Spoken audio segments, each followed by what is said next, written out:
And it is my great pleasure and honor to introduce our colleague, John Gottlieb, for today's webinar. John is a longtime faculty member of the Northwestern Department of Psychiatry, and he goes back in Chicago for a long time. He received his MD from the University of Illinois, and then came to our East Coast for residency and a postgraduate fellowship in psychiatry at Yale, where he honed his interest and became interested both in science and clinical work.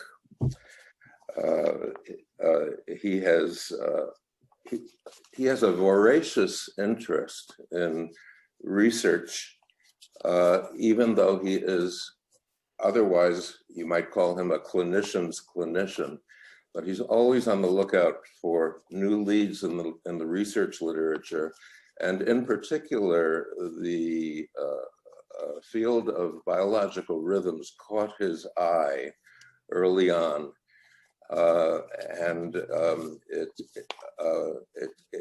Its application to the treatment or the potential treatment of bipolar disorder, which has flowered in Europe, and we hope will flower in the States as well.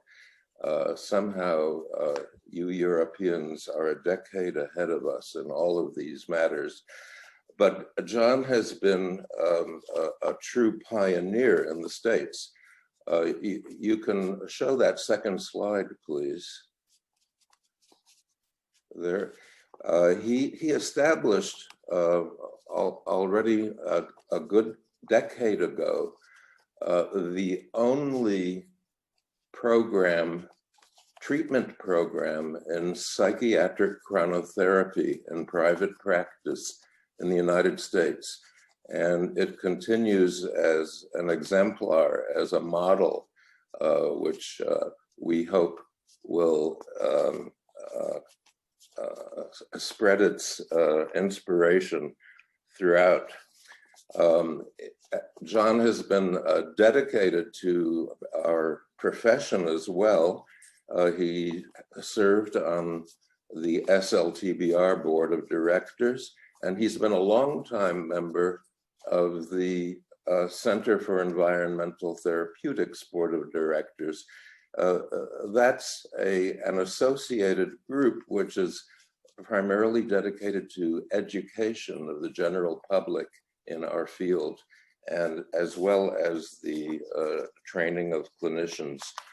Very recently, John chaired a very large task force on the chronotherapeutic treatment of bipolar disorders for the International Society of Bipolar Disorders.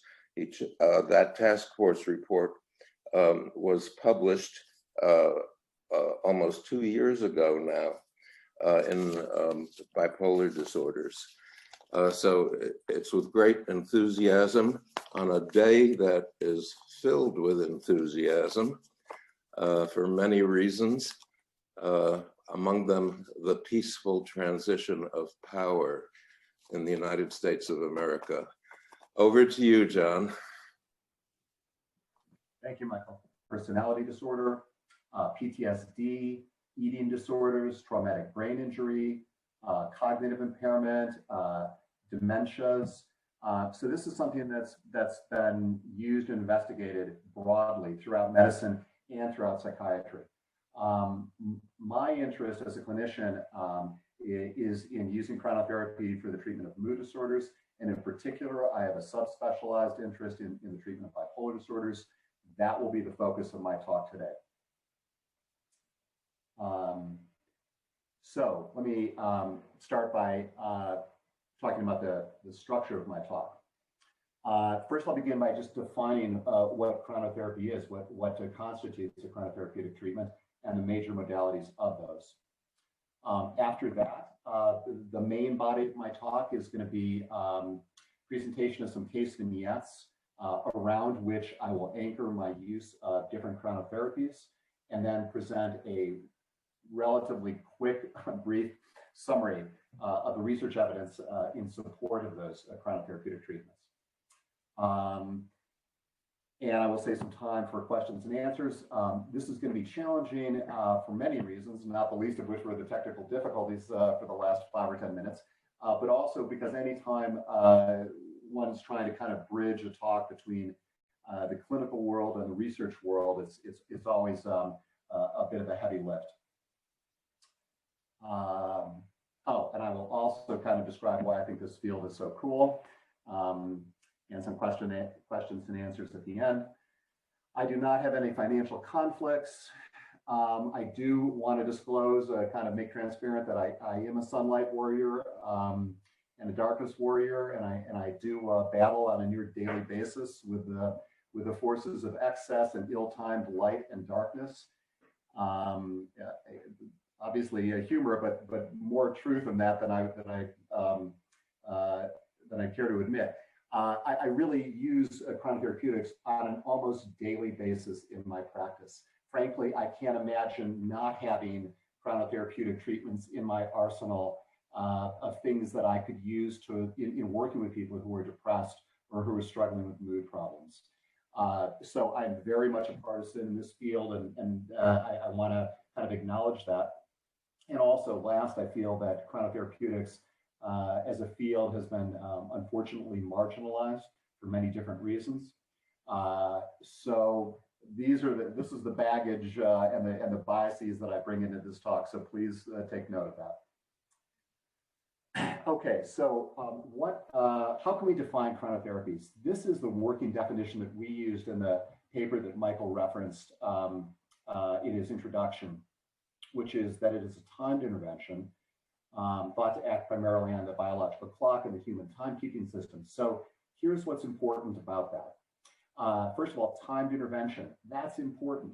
Chronotherapeutic treatments, unlike many other pharmacologic treatments, are time contingent. That is, their effects will change depending on the time of day they are administered. So these are timed treatments. They're different from giving, an antidepressant, which presumably, if a person takes an antidepressant in the morning or the evening, it will not have any difference in terms of its effect on them. Not the case with chronotherapy. So these are time interventions. I have emphasized is thought to here because the evidence that chronotherapeutic treatments do in fact have a chronobiologic mechanism of action is not significant. In fact, it's very slender, it's very thin.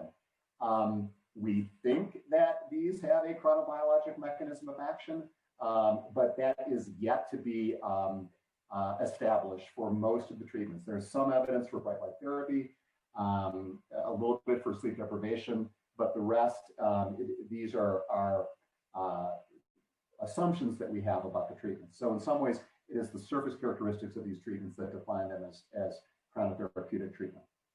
Now, there's a second definition that I can use to define what is a chronotherapy. And this definition addresses not so much what the target of the intervention is, which is the biological clock, but rather the intervention itself.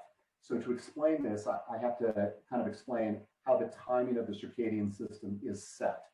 It is set through the action of time cues, or in German, Zeitgebers, which are time givers. And that's kind of like a just listing of some of the various things that will set our biological clocks. So here is a more complete list of the various factors and stimuli that set our biological timekeeping system. In mammals, light is the most potent, the strongest Zeitgeber, followed by melatonin. And then a variety of behavioral things throughout the day, our sleep-wake cycle, our activity level, eating, socializing. These are the things that set the timing of our biological clock. What do they do? What's the point of them? They entrain us to the 24-hour geophysical solar day, the 24-hour cycle of night and darkness. That is the point. How do they act? They act in the following ways. So we've got our biological clock that is ticking away in our suprachiasmatic nucleus in the hypothalamus. And it in turn sends temporal information, largely through the autonomic nervous system, to the major organ systems in the body, which have their own biological clocks, so that things are internally synchronized within us. And then in turn, Zeitgebers, beginning with light and all the behavioral factors mentioned before, then entrain or align our internal schedules, our internal time frame with the external time frame of the world, the 24-hour light and darkness cycle. So that's a quick schematic description of how Zeitgebers work. So if we take that and go back to our definition of chronotherapy, I think we can use a second definition, which is that the chronotherapies are the manipulation of Zeitgebers to alter circadian timing or amplitude for clinical benefit. So that would be a second definition that we can use. I think both are serviceable and accurate. All right, so with these definitions, let's take a look at what the major chronotherapeutic treatments are. Here is a list. The top four are the ones that have received the most research attention and are most widely used clinically. And those would be on everyone's list for what the major chronotherapies are. I included some behavioral treatments, and we included behavioral treatments in our review that Michael mentioned 2 years ago. Now, this was somewhat arbitrary to include these. IPSRT and cognitive behavioral therapy do act on the sleep-wake cycle. So in that sense, they are addressing a Zeitgeber. So it is plausible that those might be chronotherapeutic in nature. However, there are other psychological treatments that could also have been included on that list. For example, behavioral activation. So the inclusion of these behavioral treatments is somewhat arbitrary. I am going to cover today, depending on time, I had planned to cover the top three, the first three of these treatments. I will not be able to address behavioral treatments in this talk. Okay. So let me start this out by telling you about a patient of mine who I am currently seeing. Her name is Zoe, and she is a 42-year-old married woman. She is a successful advertising executive. She's the mother of 2 children. She started treatment originally with me about 25 years ago, and we met for 7 years at that point. She got married, she began to have kids, she stopped working with me, and then she came back about 5 years ago. In her first treatment with me, I observed that she would go through periods of times of heightened confidence and creativity and extroversion, and that these periods would alternate with kind of diametrically different periods of exhaustion and times where Zoe would retire to bed and there would be a slowing down of her thoughts. These oscillations in her mood states would typically occur around either job or relationship changes. So if she got a new assignment at work, she'd be kind of all over it and would mobilize and would get excited about it and would devote, you know, tons of time to kind of working on it and excelling, and then start sleeping less and talking more rapidly. Until the project ended, at which time she would often then retire to bed and kind of collapse and smoke cigarettes, not answer her phone, and just while away the time until the next project or the next relationship would come along. Zoe had a family history of depression. She has no past medical history. I diagnosed her as having bipolar type 2 disorder. During our first stretch of treatment, she was not open to considering or taking any medications or really any kind of, formal treatment or disorder-specific treatment. She returned to see me, as I mentioned, about 5 years ago. She was having the same type of alternating mood states. However, now they were occurring around seasonal changes. So she would become very depressed in the fall and winter and hypomanic in the spring and summer. These fluctuations were regular and they were predictable. Her depressions would start soon after the summer solstice.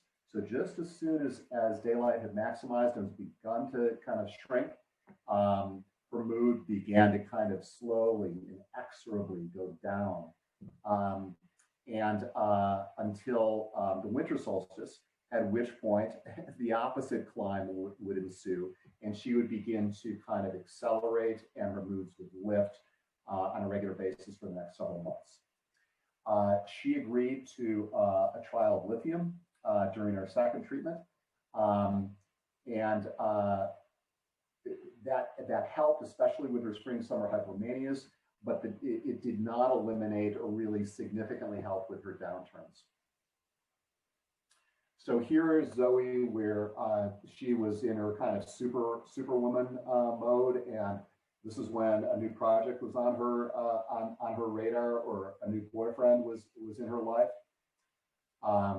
And this is Zoe kind of when after the project had finished or the relationship had ended. Okay, and then here's what happened during the second stretch when she came back to me. These depressions were becoming more severe and more intransigent.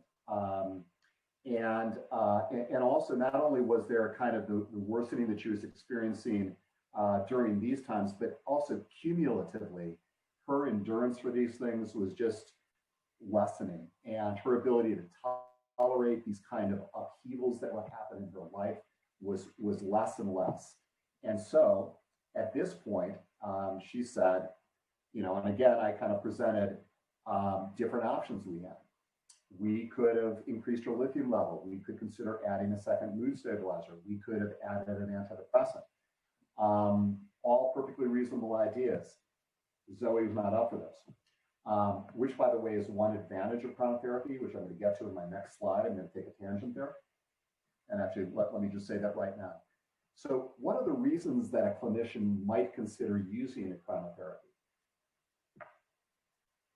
So this is one, which I just mentioned with Zoe. She simply wasn't interested or comfortable with pharmacotherapy. So that is one reason that might cause someone to kind of consider chronotherapy. Also, I think another factor that some patients prefer is that there's a greater participation in chronotherapeutic treatments, and some patients feel like there's a greater ownership, that they are kind of, it's more of a joint participation kind of a process rather than receiving the pill and swallowing the pill. So patient preference is one factor. Efficacy, which I will present some data on today, is another factor. And not only simply the straight up efficacy of like, what do the randomized controlled trials show for the various different chronotherapies, but there's another kind of aspect of efficacy here, which I want to mention briefly. So I'll see somebody in consultation who has been depressed for several years, and their psychiatrist has tried them on every single SSRI and SNRI, and sequentially, and they will have gone through 20 trials of the same kind of Me Too drugs that have struck out again and again and again. So another aspect of efficacy that chronotherapy might have an advantage with is that it presents possibly a different mechanism of action through which one can address an affective state. So I think that's something that's very helpful and that I think about. Tolerability, generally speaking, chronotherapies are safe and tolerable, and more tolerable than pharmacotherapeutic interventions. There's no pharmacokinetic interactions. There's no drug-drug interactions. So that is another factor, and that might be particularly true for the elderly. speed of action, which I will tell you about as I go through the list today, and finally, cost and access to medication. So these are the reasons why someone might consider, either a patient or a clinician, the use of a chronotherapy. All right, so oops, let me back up, sorry.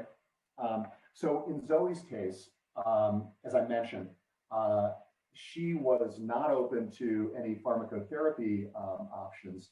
She was open to considering the use of bright light therapy. Now, she wasn't thrilled about it. She didn't have any positive feelings about it per se. In fact, she was somewhat skeptical about its use, but she was at least open to it. She felt that it was a less aggressive option for her. So I conducted a trial of bright light therapy with her. So here is a definition of bright light therapy. And again, just as mentioned before, a timed administration of a high intensity broadband, typically fluorescent light. There's a lot to say about that, but I'll just leave this definition out there. Bright light therapy, so where did that come from? How did that develop? In some ways, it's been known, for centuries, but its formal codification followed two discoveries, both occurring almost at the very same time in 1980. The first was by Al Lewy, who discovered that light suppresses melatonin secretion in humans, like all other mammals. And the second was a finding by Dan Kripke that phase shifting, the timing of circadian rhythms, can result in improvements in mood. With those two discoveries, the horse was out of the barn, and what followed was about 30 years of research that attempted to identify what the important technical parameters and clinical parameters about the use of bright light therapy that there are. So what is the right intensity of light? What is the right timing of light, the optimal timing? What is the optimal wavelength of light? All these questions were investigated over the past 30 years.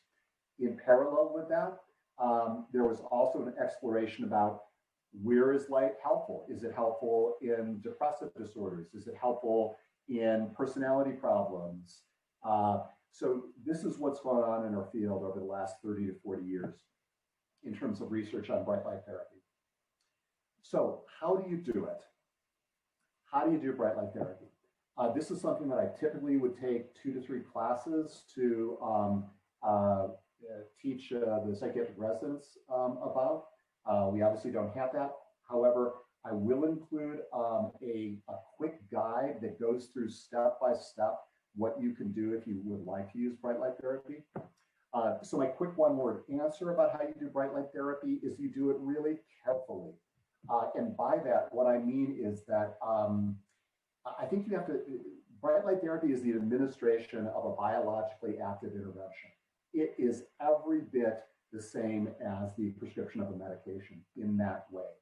So just as we would never prescribe a medication and say, hey, try this, and let me know how it goes, the same with the prescription of bright light therapy. It is something that needs to be done methodically with attention to side effects and adequate patient education and tracking. So it is something that requires a lot of thought and attention, both beforehand, during, and after. So I'm going to run through these because, again, we unfortunately went through a lot of the time at the beginning. Initially establishing the diagnosis, which can be done either clinically or with the use of various instruments. Rating and tracking the severity as the treatment is administered.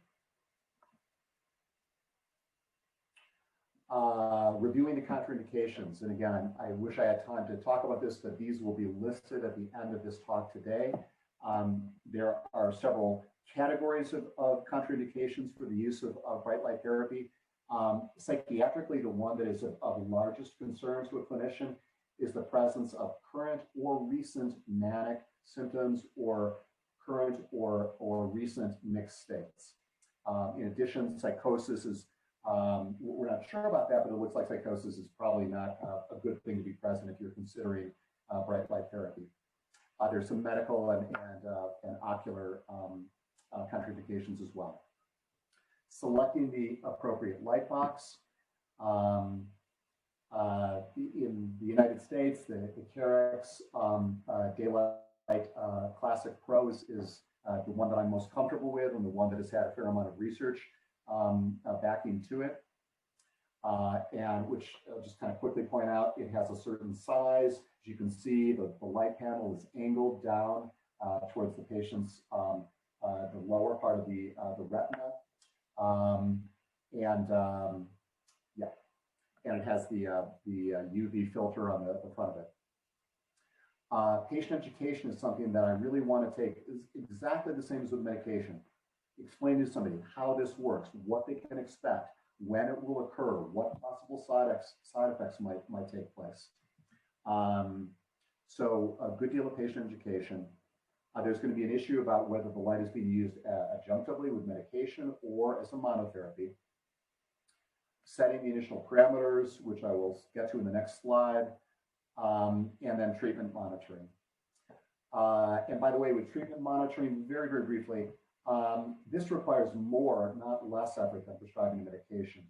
When I start somebody on light therapy, I tell them I want to hear from them in 3 days, 3 to 4 days. Tell me how it's going, whether you've noticed any changes in your symptoms, whether you've noticed any side effects.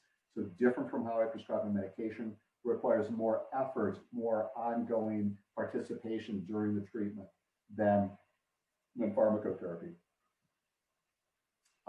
Okay. So these are some initial treatment parameters for bright light that varies based on whether a person has seasonal, non-seasonal, or bipolar depression. Let me take a look and see how I'm doing time-wise. Oh my God. Okay.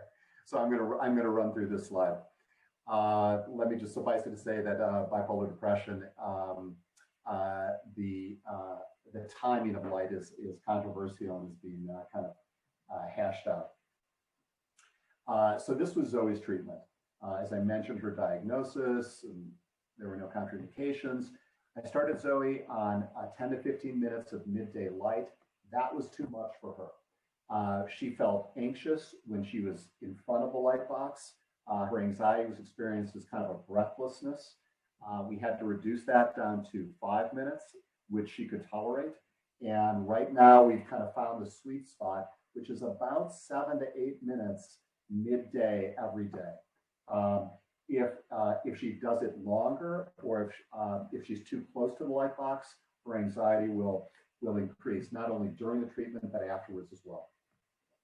Her response to this was terrific. A near complete remission of that kind of couch potato anergic winter depression that I tried to depict in that image. And we now use it on a maintenance basis. We started on September 1st. It continues through March 1st. Zoe would not dream of going anywhere without her light box during the winter months. I mean, it is a lifeline for her, and it is just incredibly important. So it was a home run in terms of the treatment, which of course is not always the case. What is the evidence behind bright light? So the answer here depends on for what condition. So let's take a look at those very briefly. So what if we take a look at bright light for seasonal features? That is for major depression with seasonal features. The initial meta-analysis that was done on this was done way back in 2005 by Golden and colleagues.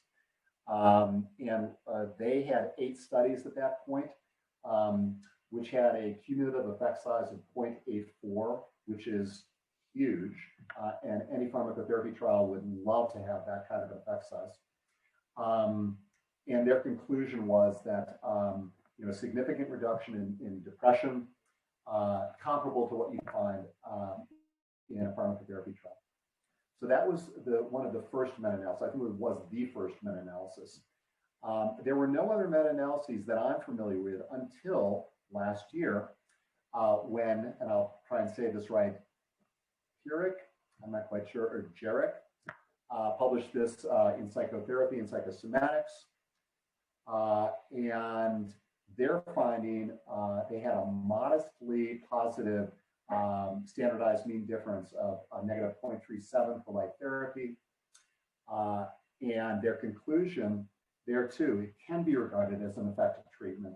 But both the Golden and this meta-analysis commented on the small sample sizes that had been used in the studies, the heterogeneous nature of the design between studies, and they recommended larger and higher quality studies to confirm these findings. Okay, and here are some additional references, that you can look at your leisure. Okay, what about bright light therapy for non-seasonal depression? Going back to the Golden meta-analysis, 3 studies at that time, an effect size of 0.53, quite respectable. But again, only 3 studies. This I'm not going to have time to talk about. This is just a very well done randomized controlled trial that showed bright light therapy was very effective. It was a terrific paper published 4 years ago. And so I'll just kind of suffice to say that here's a list of some additional papers that you can take a look at with 2 meta-analyses about the use of bright light therapy for non-seasonal depression. Okay, and finally, what about for bipolar depression? What do we know about the use of bright light therapy in this condition? These were 3 original studies that looked at this: Dorothy Sitz and Kathy Wisner's study from 2007, a case series, a Dauphiné study that was negative, and then the first meta-analysis done 4 years ago. Since then, in the last 3 to 4 years, there have been a number of studies that have some excellent randomized controlled trials and a couple of meta-analyses, the last of which was published last year by Wang, came out, had a significant effect size for bright light over placebo. So there's actually, of the 3, I think at this point, interestingly enough and funnily enough, it's flipped. And I think there's actually more evidence for the efficacy of bright light therapy in bipolar depression than there is in the original test case, which was seasonal depression. That is major depression with seasonal features. Okay, so that's it for bright light therapy. I will pause and catch my breath. So having, okay, so I talked to you now about times where extra light is needed. So let me flip and ask the alternative question, which is, are there clinical states that are associated with excess or ill-timed light exposure? So to address that, let me start with these pictures. The first is a painting that a young woman with bipolar disorder did of herself to try and describe manic states that she experienced. The painting on the right is obviously by Edvard Munch. And the point of these, the reason I'm showing you these is because of the color of these, the glare, the nature of the lighting that these depict. This brings up the issue of the seasonal epidemiology of manic states. Do manic states tend to occur more at periods of increased sunlight and sun exposure? The research on this is mixed. I can tell you that while that question is somewhat still under investigation, that the issue of the seasonal epidemiology of suicide is completely well established, that there is a spring peak during April for suicide. So it looks like light might be connected with, excess light might be connected with some aspects of mood disorders, certainly suicide for sure, and possibly also manic states. Okay, so with that in mind, let's return to Zoe. All right, so I told you about the 3 different worlds or personae that she would oscillate between. When she was in her Superwoman mode, things were great, and she was highly productive and social and funny and charming and the kind of person that you would like to talk with. And life was wonderful, except when it wasn't. And let's see here. And here's what happened when it wasn't, which is it would progress to the point that things would spill over from a lot of energy to too much energy, from adequate sleep to inadequate sleep. And she became irritable at these times, snapping at her children. During the pandemic that happened, in the United States, she would become very, very irritated at people who weren't wearing their masks. Again, plenty of reason to become irritated at those people, but she would get very, very irritated. So irritability, anxiety, sleeplessness, and her ability to work effectively, or productivity, actually began to decline at those moments. So here too, these were part of these predictable seasonal shifts in her mood that would happen, and where she would become kind of dysphoric hypomania, irritable hypomania. So what are the options? What did I have to offer Zoe? The similar choices. I could have recommended a higher dose of lithium, an additional mood stabilizer, an atypical antipsychotic medication, a benzodiazepine. So here, chronobiology, luckily, and I had another arrow in my quiver that I could offer, I could mention, hey, guess what, Zoe, there's another thing we can do. And that thing was dark therapy. So what is dark therapy? So here too, the timed administration of darkness to treat a variety of different psychiatric and sleep-related problems. Okay. And how is it conducted? So it's conducted in one of two ways. The early studies on dark therapy used actual darkness. And by that, what I mean is they would have a patient lie recumbently in bed in a light-sealed room for 14 hours between 6 p.m. to 8 a.m. the following morning, and use and be in darkness that entire time. More recent research has used blue blocking glasses. Now here too, this followed from a basic science discovery in chronobiology, which was the discovery of melanopsin and its sensitivity to short wavelength light. And so the basic idea here is that by blocking short wavelength light, like between 450 and 480 nanometers, it creates a state of virtual darkness for the body.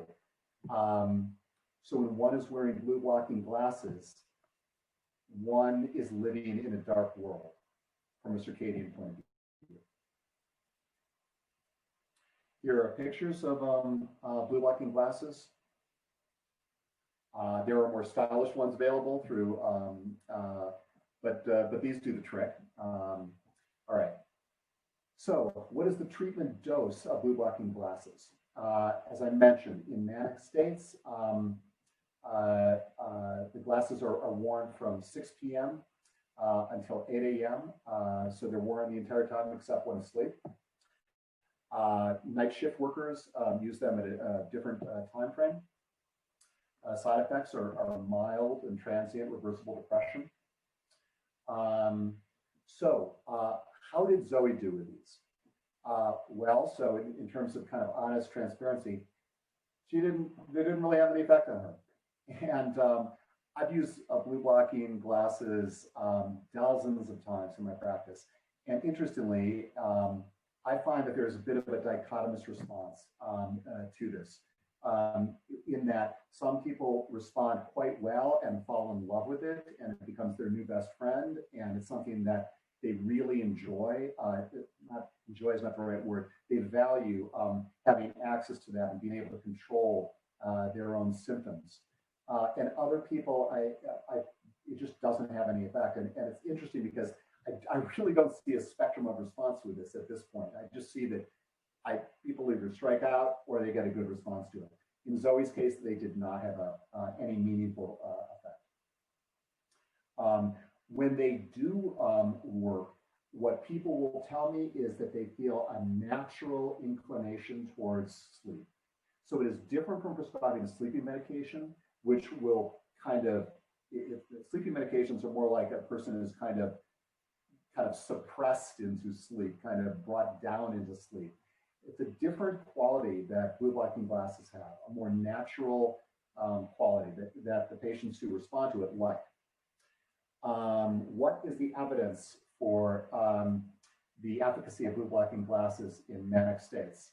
The most evidence we have, and the best evidence we have, is from Tone Henriksen and her group in Norway, which was a single-blind, randomized controlled trial that was done now several years ago. Surprising that it's several years ago now. And it basically compared treatment as usual with blue blocking glasses to treatment as usual with clear glasses in the acute treatment of hospitalized patients with bipolar type 1 manic states. And what were the findings? Just very briefly, this is the YMRS on the y-axis, and this is time in days on the x-axis. And what Tona found is that beginning on day 3, there was a significant separation between placebo and the blue blocking glasses group. That was striking. And that separation continued after 3 days. Quoting from a paper, that blue blocking glasses are effective and feasible. And further, she speculated about the treatment, that given the rapidity of the response, that it argued against this having to do something with melatonin kinetics or even sleep-wake synchrony, but rather it might have something to do with the silencing of the intrinsically photosensitive retinal ganglion cells. Okay, let's see what I'm doing time-wise. Oh my gosh. Okay. Here are some references that can be you can look at for the use of dark therapy in manic states. I will not have a chance to talk about wake therapy, and instead I will go right to my summary because I've really overdone this. So what are the major points that I want you to leave with today? Okay, so first I'll just repeat, I want you to understand what chronotherapies are and to leave with this definition in mind. Okay, so that would be the first point that I would like to kind of end with. The second thing is that, as I've shown with both dark therapy and with light therapy, one thing that's cool about this field is that there is a nice integration and coupling between research in the basic science of chronobiology and in the clinical application of those findings to the treatment of mood disorders. I think that's incredibly cool. And last, that as a clinician, I feel that I've got more to offer people when I understand and know how to use chronotherapies than if I didn't. And then in terms of the efficacy review, just briefly, bright light therapy is the most well-established of all the existing chronotherapies. It has the most and the best research evidence in support of it. Dark therapy is promising, but very new. And we need more studies to confirm the original findings that Tona's group from Norway found. And finally, which I didn't have a chance to talk about, sleep deprivation or wake therapy. It's an ultra-rapid acute antidepressant treatment, mainly supported by uncontrolled studies, 2 recent meta-analyses, response rate of about 60%. Here are some resources that you can use to find out more about chronotherapy. The Chronotherapeutics manual is terrific, a great entree for people who are new to the field. And then finally, if you join SLTBR, you too can have fun, like we did 2 years ago in Chicago. And thank you very much. I'm so sorry that we went over and had some technical difficulties. And if there's time for questions, I'll be glad to answer.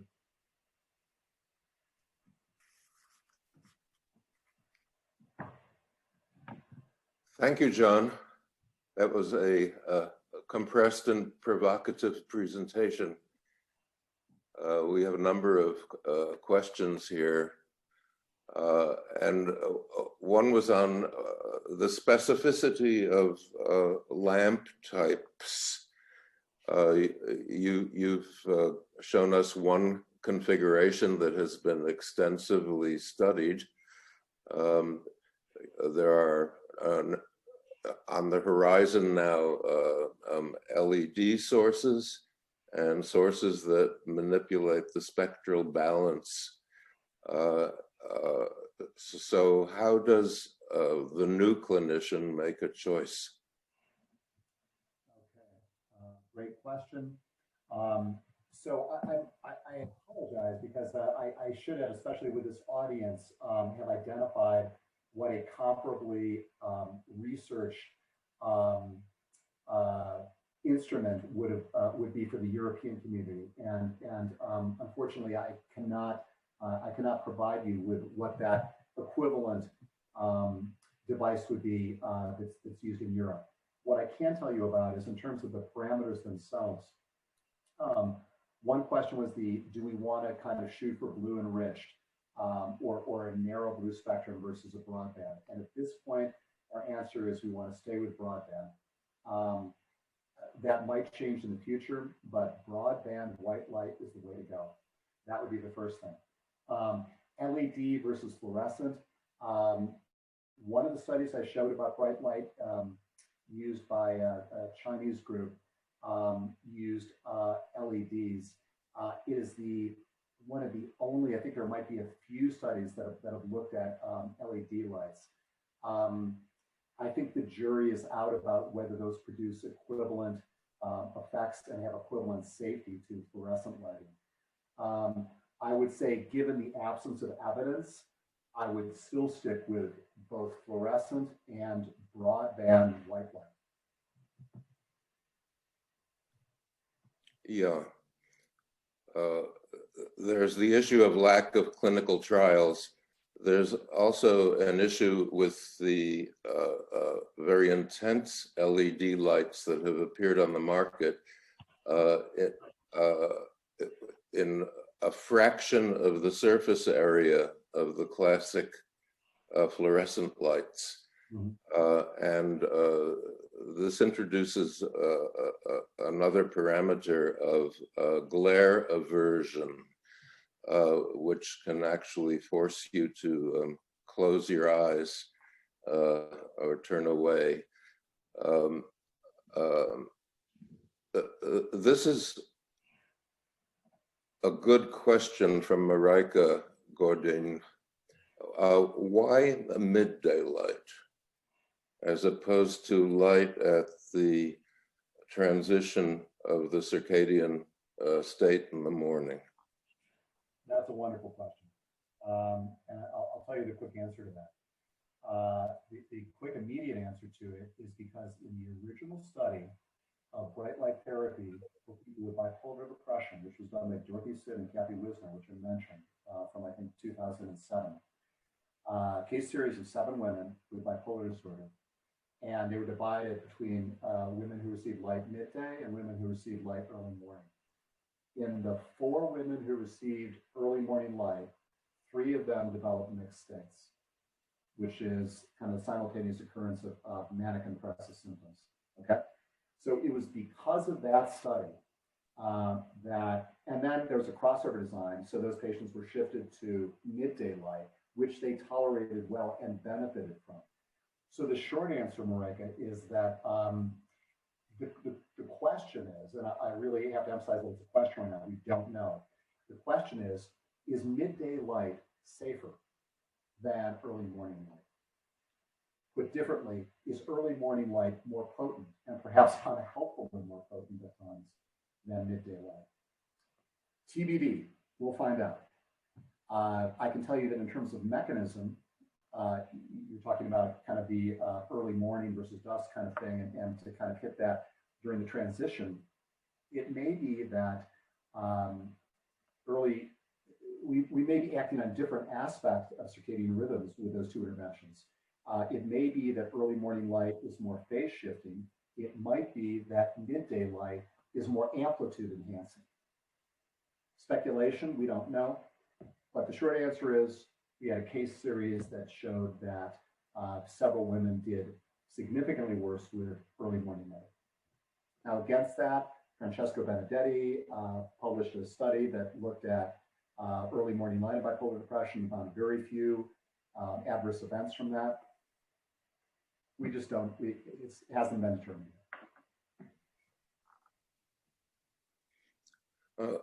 A number of you have asked about where you can get more detailed information as a clinician looking for analysis of alternative treatment strategies. And here I would mention the Center for Environmental Therapeutics website, cet.org, which has a wealth of information and goes over all the scenarios from different vantage points. So that's a good place to start, with access to the original articles, as well as a recent collection written by our colleagues of brief summaries on all these issues. So it's a good place to introduce yourself to the literature, cet.org. We second that, and also add the International Society for Bipolar Disorders has a very active chronotherapy and chronobiology task force. So that would be a second organization that's interested in this and spearheading different research projects on it. Julie Hatterer is wondering about how midday light would influence the melatonin cycle. That's a good question. So here I'm going to have to kind of fall back on the phase response curve. So we know that in humans and in all mammals, light is always biologically active, although it is, in terms of phase shifting, it has the least phase shifting effect on a midday, at midday when it's delivered. This would also, the other factor that you'd have to look at in order to determine that would be what the person's chronotype would be. So there would be a difference if a person was an extreme night owl who would go to sleep at 6 in the morning versus somebody who is an extreme early bird who would wake up at 3 or 4 o'clock in the morning. To get at that, you'd probably want to administer a chronotype questionnaire to determine what the chronotype was.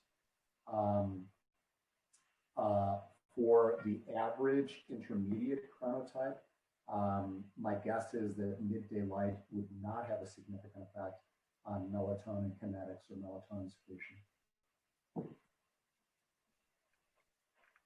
So the midday light is less of, going back to your definition, John, of chronotherapeutics, the midday light has less of a Zeitgeber effect.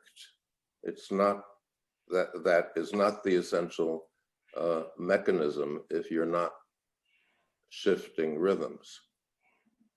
Yes, it might be that midday light has more an effect on amplitude than on timing of rhythms.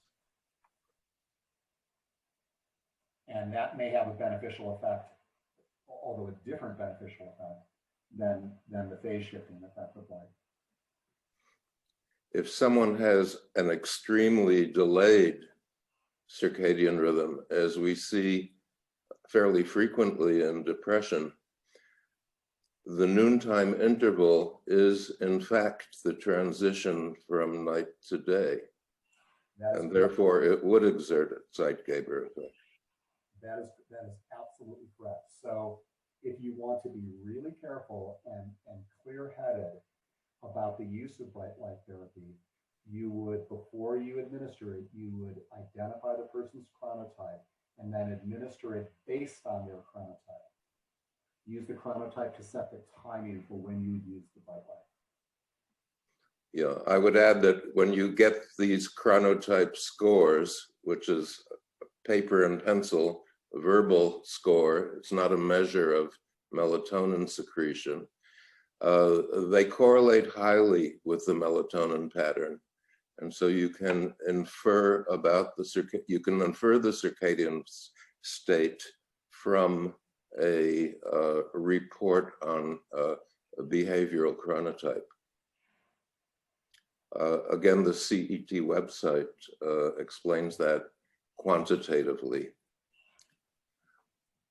Well, that's a nice set of questions for a very compressed presentation, John.